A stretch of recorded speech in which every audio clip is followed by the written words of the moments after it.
The black sedan pulled into my driveway like a hearse arriving for a funeral. I was watering my tomatoes when she stepped out, clutching what looked like legal papers against her chest like a shield. Karen wore a funeral dress that seemed too fresh, too calculated, and her eyes were red in all the wrong places. "I'm so sorry to bother you during such a difficult time," she said, her voice trembling with practiced grief. "But my late husband, Robert, left me something that belongs on your property. This pool. He built it with his own hands 15 years ago when we lived next door." I set down the hose and studied her face. The tears looked real enough, but something about the way she held those papers made my skin crawl. 28 years in construction had taught me to spot a con artist from 50 yards. And this woman was setting off every alarm bell I had. "Ma'am, I think there's been some mistake. I built this pool myself 3 years ago. Got the permits, did the excavation, laid every tile." She shook her head slowly, pulling out what appeared to be a notarized will.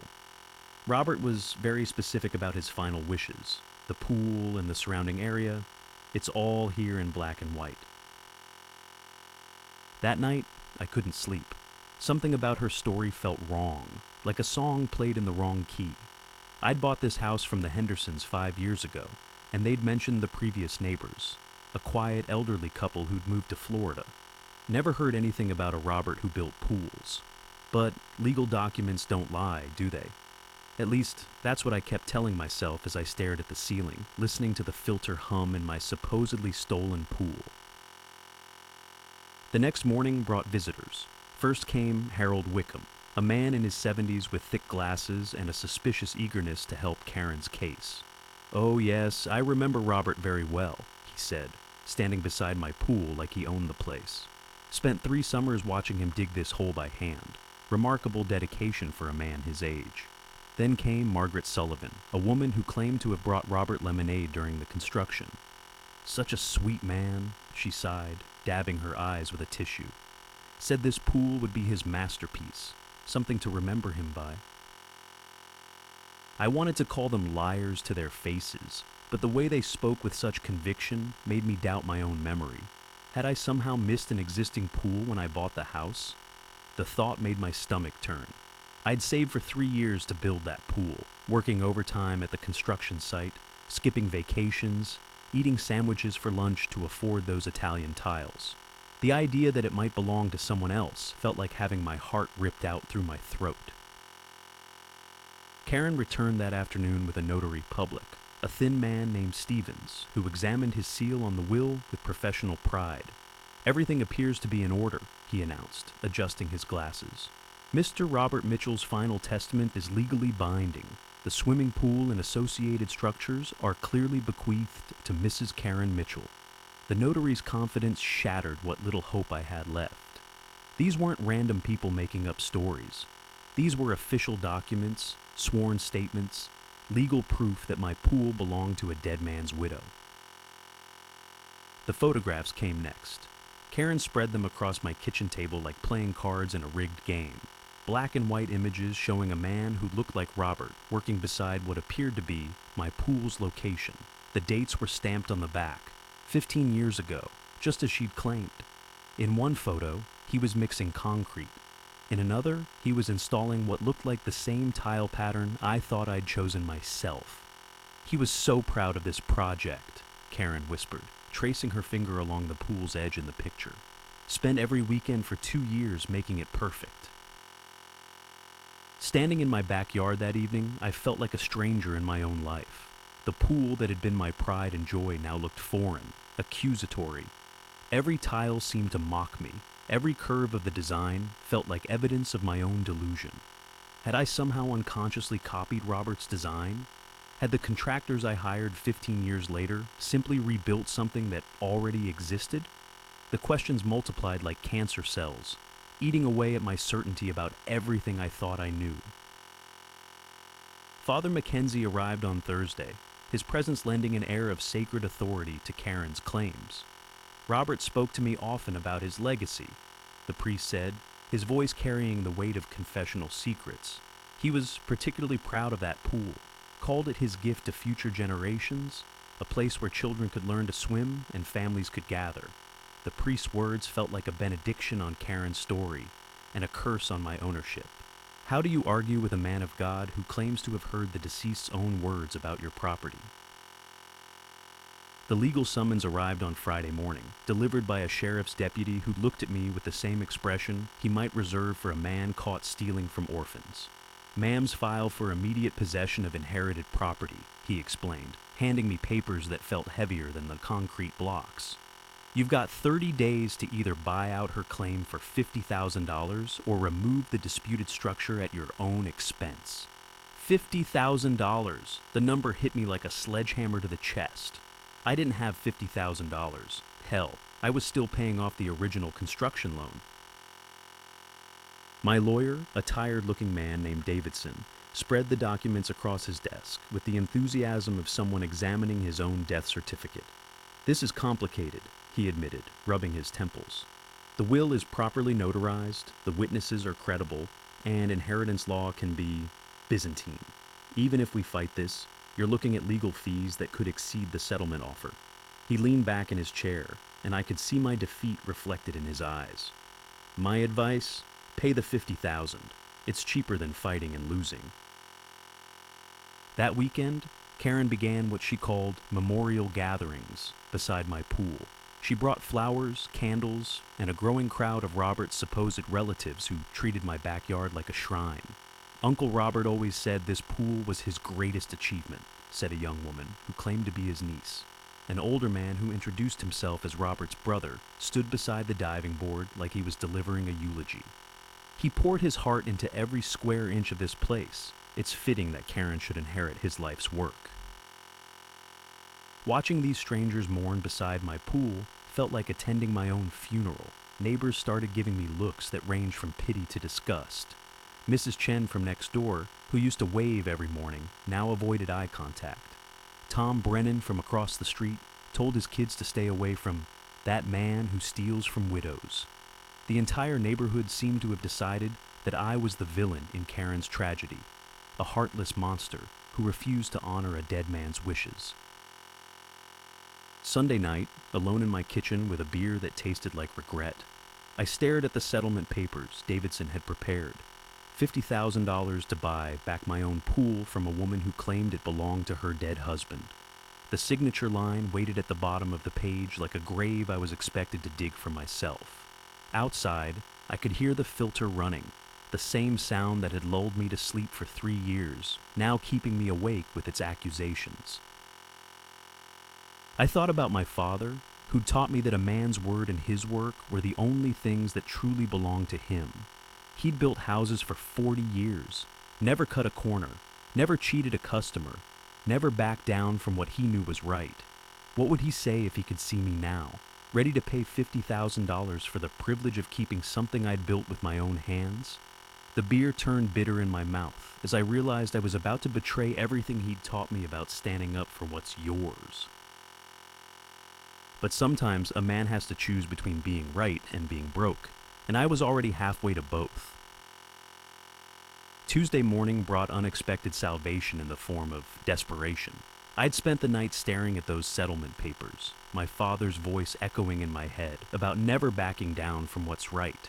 Something Karen said kept nagging at me, how Robert had built the pool 15 years ago when we lived next door. The Hendersons had lived here for 22 years before selling to me. If Robert had been their neighbor 15 years ago, where exactly had he lived? I grabbed my coffee and headed to the county assessor's office like a man possessed. The records painted a different picture than Karen's tearful testimony. 15 years ago, the house next door had been owned by the Kowalski family, not anyone named Mitchell. The property 2 houses down belonged to the Garcias. I traced every address within a 3-block radius, searching for any Robert Mitchell who might have owned property near mine. Nothing. The man Karen claimed as her deceased husband had apparently lived nowhere and owned nothing in this neighborhood during the time he supposedly built my pool. Armed with this information, I drove to the library and started digging deeper into public records. That's when I hit gold, or rather, fool's gold. Robert Mitchell had indeed lived in our town, but he'd died in a car accident 8 years ago, not recently as Karen claimed. Even more interesting, the obituary listed him as unmarried, survived only by a sister in Oregon who'd already passed away herself 3 years later. Karen's grieving widow act was built on the foundation of a man who'd been dead for nearly a decade. The pieces started falling into place like dominoes in an earthquake. I hired a private investigator named Jake Morrison, a grizzled ex-cop who specialized in inheritance fraud. "This is textbook," he told me after reviewing Karen's documents. "Fake witnesses, backdated photos, forged wills. I've seen it a dozen times. These people prey on property owners who don't have the resources to fight back." Within a week, Jake had traced the notary Stevens to a mail-order credential mill and identified Harold Wickham as a small-time actor who had appeared in community theater productions across 3 counties. But Jake's most explosive discovery came on a Thursday that started ordinary and ended with my world turning upside down again. "Your Robert Mitchell isn't just dead," Jake said, spreading surveillance photos across my kitchen table. "He's very much alive and living under the name Robert Walsh in Tucson, Arizona. Insurance fraud, fake death, the whole 9 yards. He and Karen have been running this scam for 3 years, targeting property owners in small towns where nobody asks too many questions." The photos showed a man who looked exactly like the Robert in Karen's memorial pictures, but 15 pounds heavier and very much breathing. He was captured coming out of a diner, getting into a car, walking a dog, all the mundane activities of a man who was supposed to be 6 feet underground.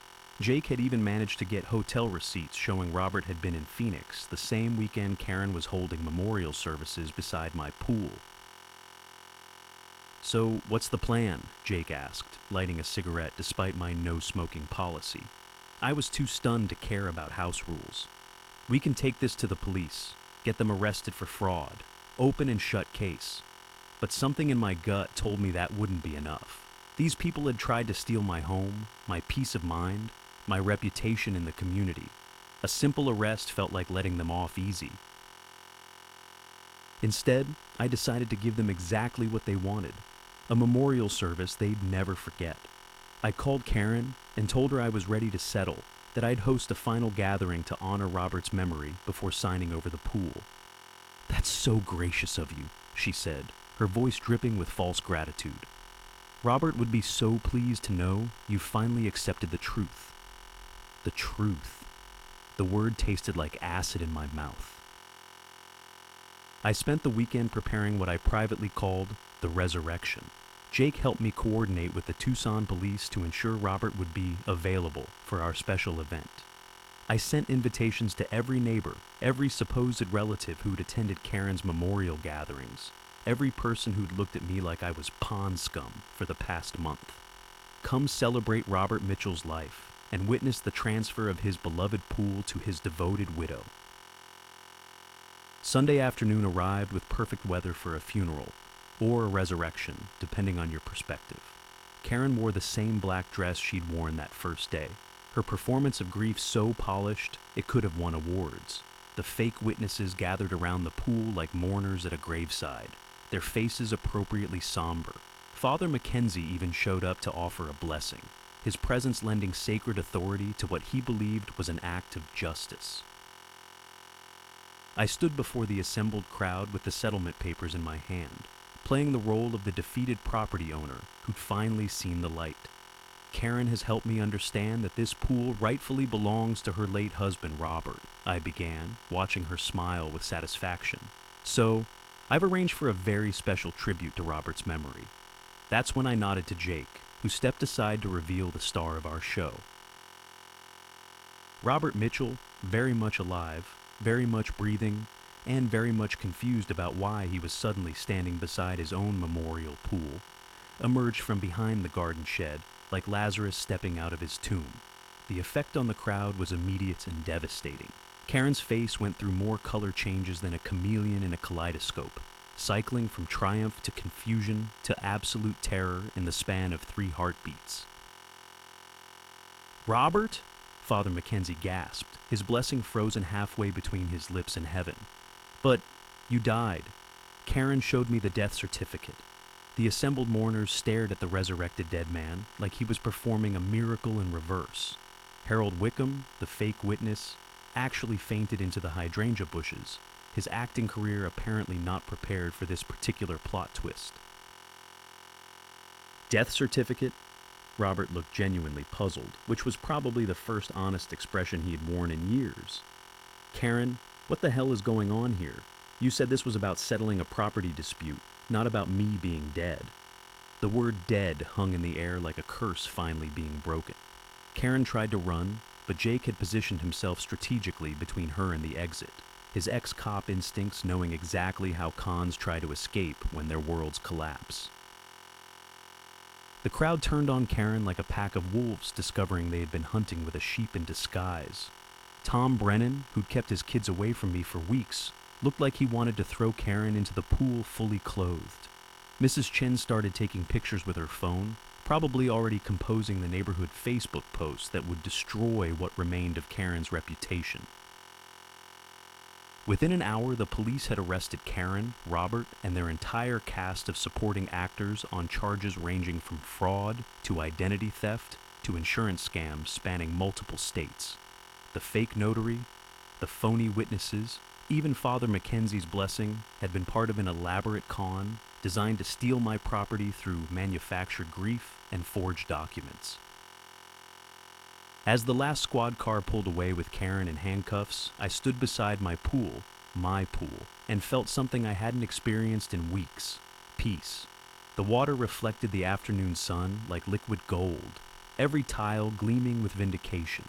My neighbors approached one by one, offering apologies that tasted sweeter than victory itself. "Now, how did you know?" Tom Brennan asked, shame written across his face like a confession. I thought about my father's words about standing up for what's right, about never backing down when you know the truth. "Sometimes," I told him, "dead men tell no tales because they're too busy being alive somewhere else." That evening, I sat beside my pool with a beer that finally tasted like celebration instead of defeat.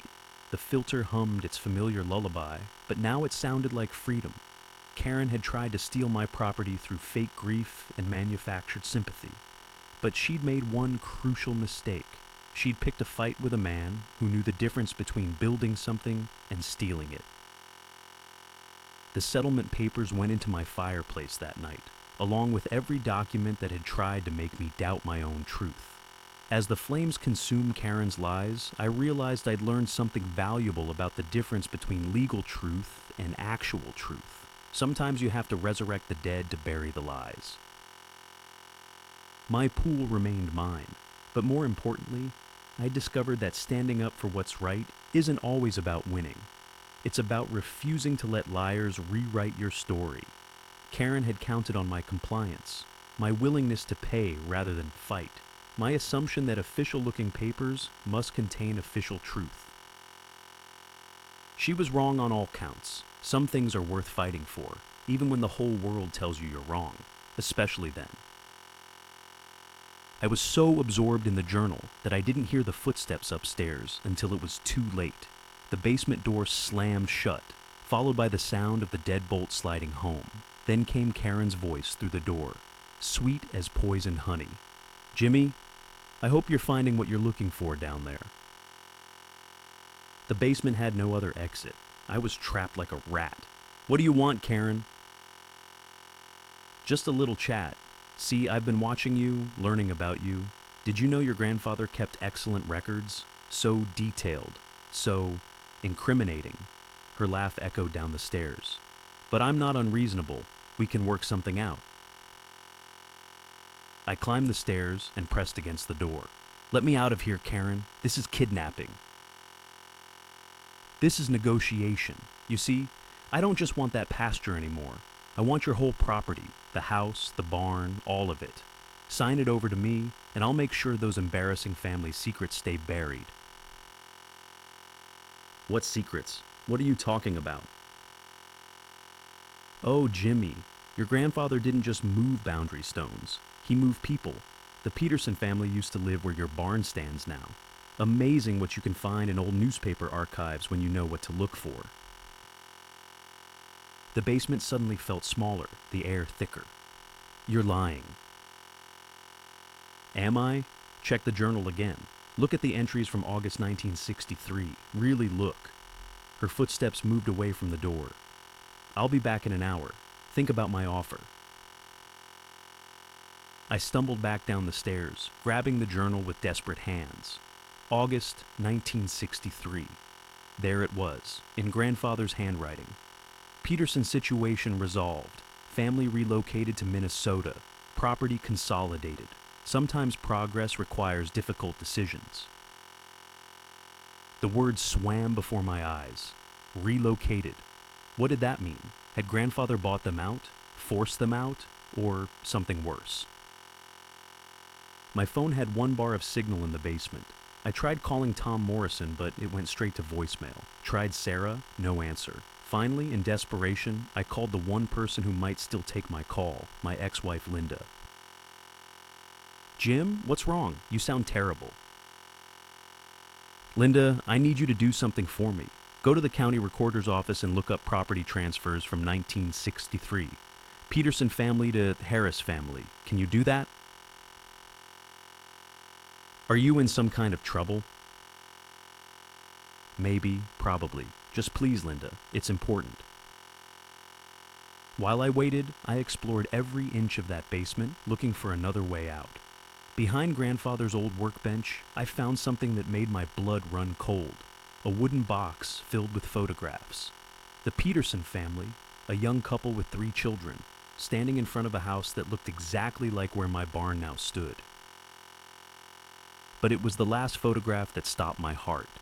The Peterson house, half burned, with grandfather standing in the foreground, talking to a man in a uniform. The date on the back read, August 15th, 1963. My phone buzzed. Linda's voice was strained when she answered. Jim, I found the records, but there's something strange. The Peterson property was transferred to your grandfather for $1. $1, Jim? Nobody sells their home for $1 unless... Unless what? Unless they're desperate or scared. There's also a police report from that same week. House fire, cause unknown. Family left town immediately after.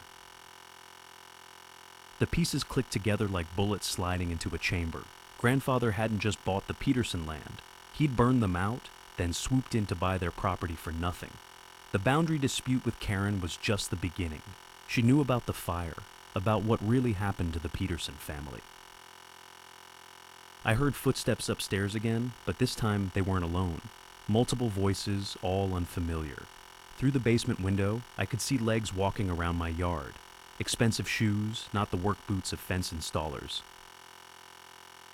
Karen's voice carried down. Gentlemen, as you can see, this property has excellent development potential. The current owner is motivated to sell. Development potential. She wasn't just trying to steal my land. She was planning to sell it to developers. The fence, the historical claims, even trapping me in the basement. It was all part of a bigger scheme. I tried the basement door again, throwing my shoulder against it, solid as a rock.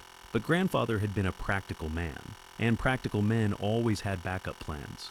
I started searching more systematically, looking for something I might have missed. Behind a stack of old paint cans, I found it.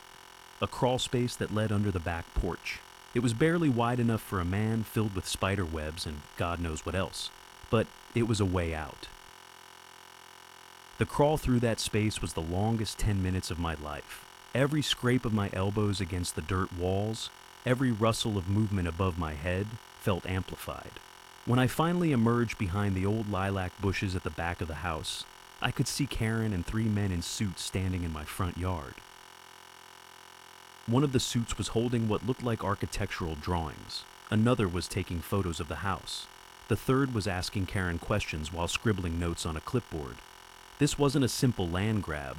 This was a coordinated real estate operation. I crept around to where I could hear their conversation. The historical society angle was brilliant, one of the men was saying. Much cleaner than eminent domain. And the family guilt is the perfect pressure point, Karen replied. Amazing how quickly people fold when you threaten their family legacy. He'll sign the papers within the week. What about the nephew, the one who works for the city? Karen's laugh was like ice crackling. Sarah, she's already cooperating. Amazing how concerned people get about their careers when presented with the right information. I'd heard enough, more than enough. Karen wasn't just stealing my land. She was blackmailing my family, destroying our reputation based on 70-year-old secrets that might not even be true. The grandfather I'd known had been a hard man, but not a criminal. At least I'd thought so. But standing in my own backyard, listening to strangers plan the dismantling of my life, I realized it didn't matter what grandfather had or hadn't done. What mattered was that Karen Mills had turned my family history into a weapon, and she was using it to steal everything I had left. The suits left after another 20 minutes, promising Karen they'd have the contracts ready by Friday. She waited until their car disappeared down the road, then walked straight to where I was hiding behind the lilac bushes. "Hello, Jimmy," she said calmly. "Did you enjoy the show?" I stepped out into the open, done with hiding. "You set this whole thing up, the fence, the historical claims, all of it." "Of course I did. You really think I care about some boundary dispute from the 1960s? This is business, Jimmy, nothing personal." "Nothing personal? You're destroying my family's name." "I'm using the tools available to me. Your grandfather made some questionable choices. I'm simply leveraging that history." She pulled out her phone and showed me a screen full of documents. Fire reports, witness statements, police records, all very compelling, all very public if you don't sign those papers. Standing there in the fading daylight, looking at this woman who'd spent months orchestrating my downfall, I felt something shift inside me. The doubt, the guilt, the fear. It all crystallized into something harder, colder. "You made one mistake, Karen." "And what's that?" "You assumed I'd be ashamed of my family's past. You assumed I'd care more about reputation than truth." I pulled out my phone, showing her the photos I'd taken of grandfather's journal. "I know what really happened in 1963, and it's not what you think." For the first time since this nightmare began, I saw uncertainty flicker across Karen's face.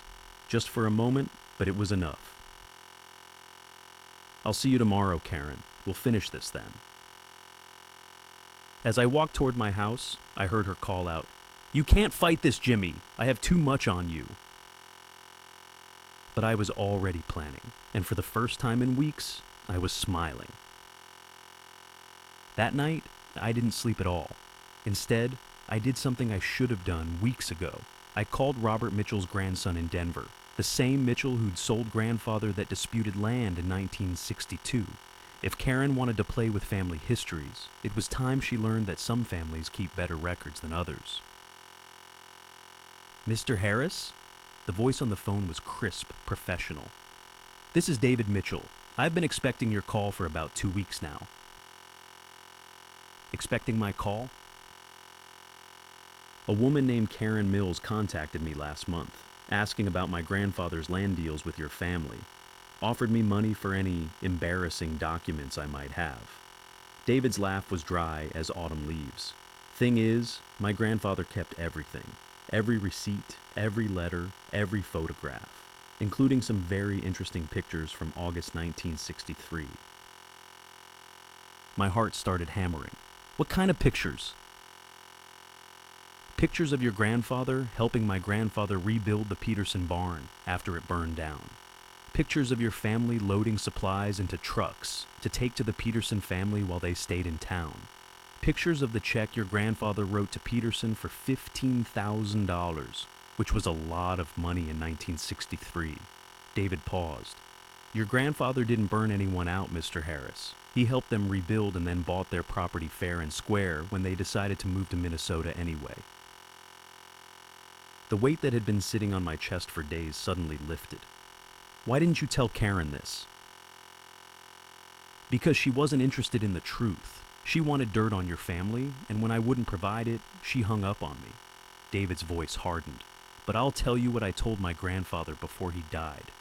The Harris family are good people, and good people deserve to know when someone's trying to destroy them with lies. We talked for another hour. David agreed to overnight me copies of everything.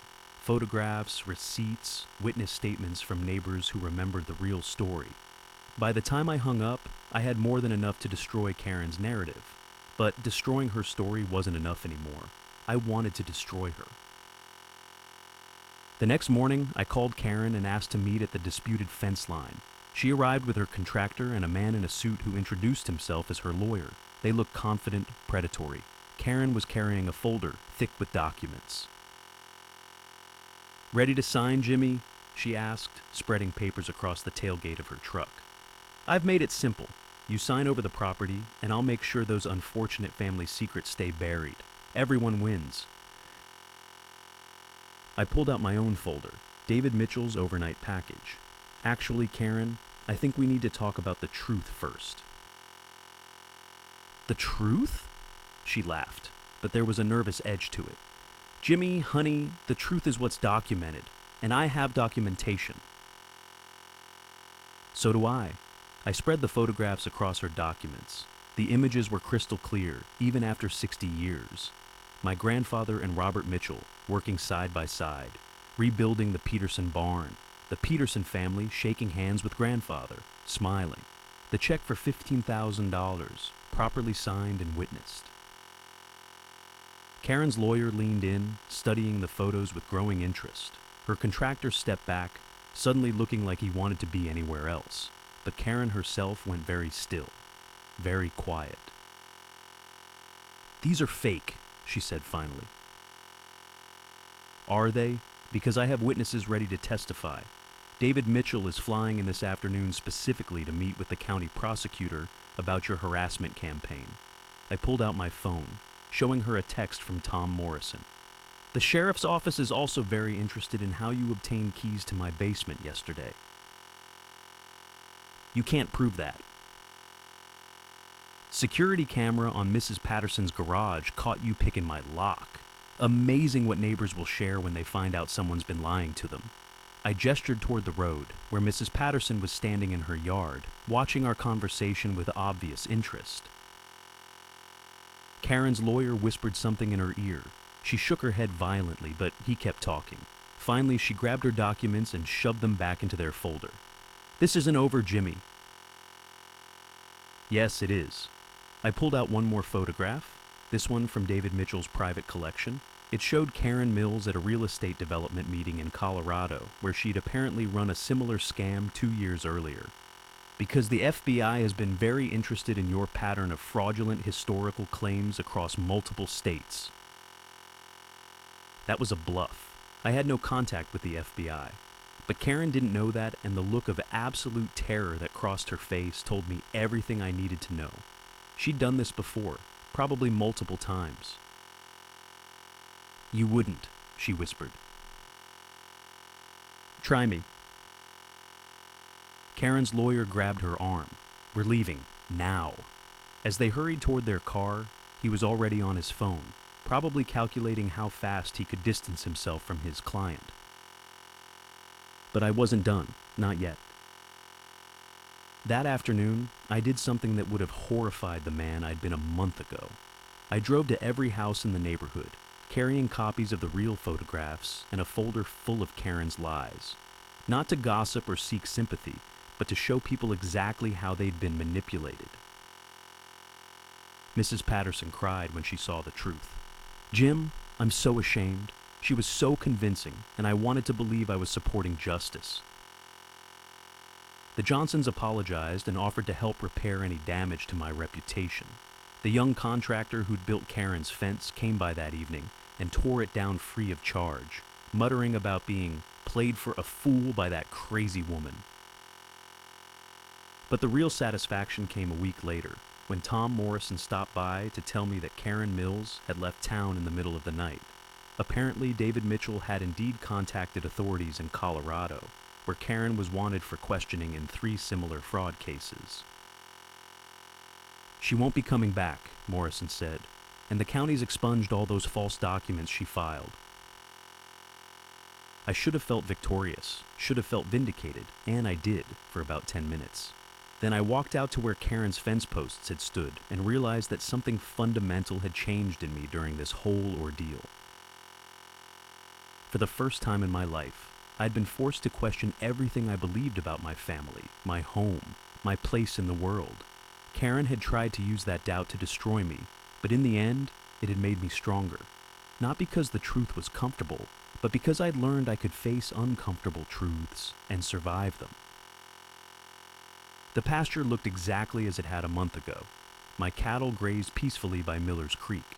The morning sun still painted the grass the same golden color it had when I was a boy.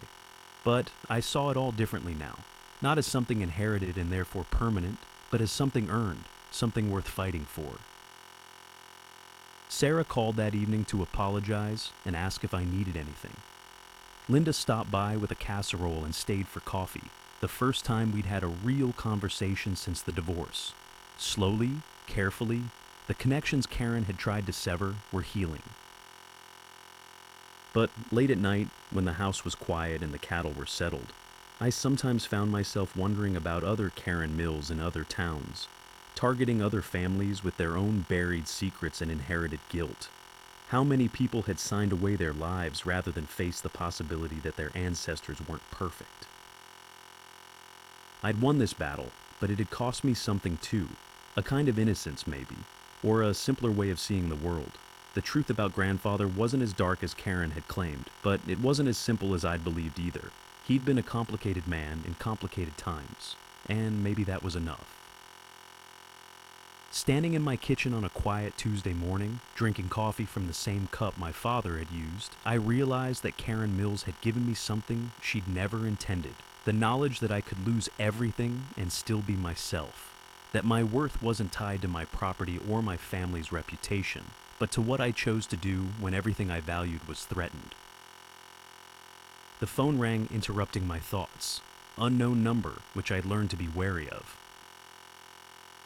"Mr. Harris?" The voice was elderly, uncertain.